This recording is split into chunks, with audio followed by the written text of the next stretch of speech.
সামনে যেহেতু ঈদ আসছে, আপনি বড় ফ্যামিলি যেহেতু সবাই নিয়ে একসাথে বাড়িতে যাবেন, তো তাদের জন্য বেস্ট একটা গাড়ি।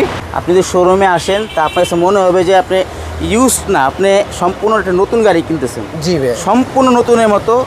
পাল্টের বড় পরিবার, সামনে ঈদ আছে, ঈদে সবাই একসাথে বাড়ি যাবেন, তারা কিন্তু জিআই প্রিমিয়াম প্যাকেজ ফুল লোডের গাড়ি, 2 দরজা পাওয়ার। এক কথায় গাড়িটা দেখলে কিন্তু যে কোনো ব্যক্তির পছন্দ হবে। এটা কিন্তু আপনার বাংলাদেশের জনপ্রিয় একটা গাড়ি। সামনে যে হেডলাইটটা ওটা কিন্তু অরিজিনাল গাড়ির সাথে স্টক, গ্রিলটাও অরিজিনাল আছে, বাংলাদেশে এখনো রং হয় নাই। অসাধারণ চমৎকার গাড়ি। মানে যদি শোরুমে আসেন সরাসরি দেখলে কিন্তু বুঝতে পারবেন। দেখেন নতুন গ্রান জানায় গাড়ির ভিতরে আনো ভাইয়া, দেখেন। এবং এই সিটগুলো কিন্তু ফোল্ডিং করে কিন্তু আপনি কিন্তু এইখানে রেখে দিতে পারবেন। তুষার, আসসালামু আলাইকুম, কেমন আছো? জি ওয়ালাইকুম আসসালাম। রকি ভাই আলহামদুলিল্লাহ অনেক ভালো আছে, আপনি কেমন আছেন? আলহামদুলিল্লাহ